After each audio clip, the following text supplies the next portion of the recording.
Balikan agar KPK berwibawa lagi secara legal seperti dulu. Dan ini artinya merevisi Undang-Undang KPK. Kami ingin agar revisi ini akan bisa membalikan KPK kepada posisi yang... Nah, itu tadi komitmen yang disampaikan oleh Andis untuk merevisi Undang-Undang KPK. Tapi kemudian Bang Samad tadi sebelum jeda juga saya sudah tanyakan bahwa kita ketahui merevisi Undang-Undang KPK itu tidak mudah. Perlu dukungan dari legislatif juga begitu. Nah, apakah eksekusi gagasan ini akan mudah atau tidak nantinya? Betul sekali janji Anies ya yang tadi disampaikan bahwa merevisi Undang-Undang KPK itu menurut saya itu bukanlah hal yang mudah.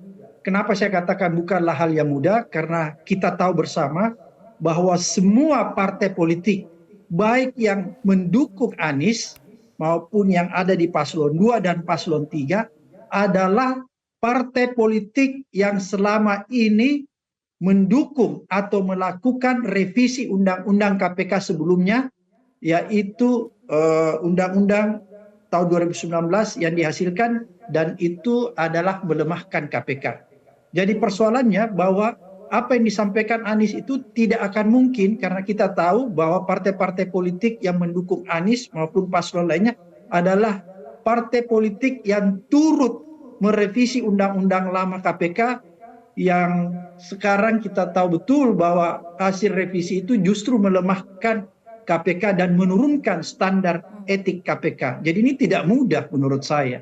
Kalaupun Anies sudah berjanji, saya pikir ini menjadi PR kita bersama. Kita harus minta untuk segera diwujudkan, dan saya himbau mungkin lewat Metro ini ya, semua partai politik yang ada di Anies, karena Anies sudah menyampaikan secara lugas dan ini merupakan janji, maka partai politik yang mendukung Anies harus punya komitmen. Begitu Anies terpilih jadi presiden, maka partai-partai politik ini harus segera mengusulkan revisi undang-undang. Karena kalau tidak, ini akan membuat pemerintahan Anies nanti menjadi goyah, karena orang nggak percaya lagi. Oke, janji komitmennya begitu ya, bukan hanya dari capresnya tapi juga harus dari partai politik yang mendukungnya begitu, supaya nanti benar-benar eksekusinya bisa digolkan dengan baik bersama. Tapi kemudian pasal krusial apa sebetulnya yang harus direvisi sehingga KPK bisa kembali kuat? Kalau tadi dikatakan bahwa sudah ada upaya-upaya sebelumnya dengan revisi Undang-Undang KPK untuk melemahkan KPK seperti saat ini. Pertama, kalau kita lihat di dalam Undang-Undang tahun 2019 ya, hasil revisi yang ada sekarang itu jelas-jelas menempatkan KPK menjadi lembaga yang berada di bawah rumpun eksekutif. Padahal sebelumnya di undang-undang lama, KPK itu ditempatkan menjadi lembaga independen, ya, mandiri, dia terbebas dari kekuasaan eksekutif, kekuasaan legislatif maupun kekuasaan yudikatif. Dan karena itulah maka posisi KPK di masa lalu begitu kuat karena dia independen. Dia tidak menjadi bagian dari kekuatan eksekutif, legislatif maupun yudikatif. Tapi di Undang-Undang tahun 2019 itu nyata-nyata disebutkan bahwa KPK menjadi lembaga yang berada di bawah rumpun eksekutif. Oleh karena dia berada di bawah rumpun eksekutif, maka pegawai atau seluruh pegawai-pegawai KPK pada saat itu dilakukanlah dikonversi menjadi ASN, aparatur sipil negara atau pegawai negeri sipil. Maka pada saat itu kita semua tahu bahwa ada TWK, tes wawasan kebangsaan, yang dilakukan kepada seluruh pegawai KPK untuk mengkonversi pegawai-pegawai KPK menjadi pegawai negeri sipil. Dan apa hasilnya? Tes wawasan kebangsaan yang dilakukan Firly dan kawan-kawan itu ternyata tes yang sengaja dilakukan untuk menyingkirkan orang-orang yang punya integritas kuat atau orang-orang yang sebenarnya yang kita tahu bahwa orang-orang itulah yang selama ini bisa membuat pemberantasan korupsi dan KPK lebih kuat lagi. Dan itu disingkirkan lewat tes wawasan kebangsaan. Jadi itu pertama. Ya, kedudukan kelembagaannya, dia harus independen. Karena kalau kita melihat United Nations Anti-Corruption Committee, ya, UNCIC, itu memang mensyaratkan bahwa lembaga anti korupsi yang ada di dunia haruslah independen, harus mandiri. Dia tidak boleh berada di bawah eksekutif, legislatif maupun yudikatif. Jadi sebenarnya Indonesia ini sudah menyalahi UNCIC, padahal kita sudah ratifikasi, kita sudah setujui. Oleh karena itu mudah-mudahan saja Indonesia nggak diberi sanksi. Oke, kemudian begini Bang Samad, apa yang sebetulnya perlu dibenahi dari proses seleksi? Karena kita tahu bahwa ketika proses itu sudah dilakukan berjenjang gitu ya, dari melalui presiden, dilanjutkan melalui panitia seleksi, secara mekanisme juga sudah berjalan, tetapi nyatanya menghasilkan pimpinan KPK yang syarat masalah. Ya, pertama pansel nanti yang harus dibuat, pansel nanti yang harus ditunjuk berisi dari orang-orang yang punya integritas pula. Ya.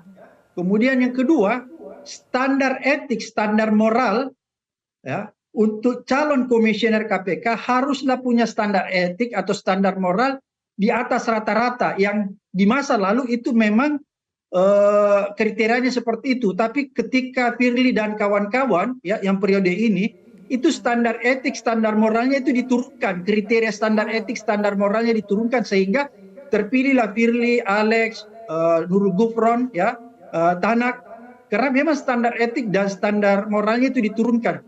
Kenapa saya katakan standar etik, standar moralnya memang diturunkan ketika mereka melakukan rekrutmen ketika zamannya Firly? Buktinya pada saat itu Firly dan beberapa komisioner KPK itu sudah punya pelanggaran etik dan ada buktinya, itu sudah disampaikan ke pansel dan di DPR, tapi tetap toh pansel meloloskan Firly dan kawan-kawan dan juga demikian DPR-nya tetap meloloskan Firly dan kawan-kawan, bahkan Firly mendapat suara terbanyak. Itu artinya apa? Itu artinya ketika pansel melakukan seleksi terhadap komisioner KPK pada saat itu, dia menurunkan kriteria standar etik dan standar moral pimpinan KPK sehingga Firly, Alex, Gufron dan Tanak itu bisa lolos. Sebenarnya intinya begitu. Kalau dia masih memakai standar etik dan standar moral yang lama, yang cukup tinggi, maka kemungkinan besar Firly dan kawan-kawan tidak lolos. Jadi yang perlu diperhatikan nanti bahwa ketika pemerintah membentuk pansel, maka orang-orang yang masuk di pansel itu adalah orang-orang yang juga punya standar etik, standar moral, dan punya integritas yang baik agar supaya mereka memilih juga calon-calon komisioner KPK yang baik dan punya standar etik dan moral yang baik pula. Karena kalau panselnya bermasalah, maka dia akan melahirkan komisioner yang bermasalah.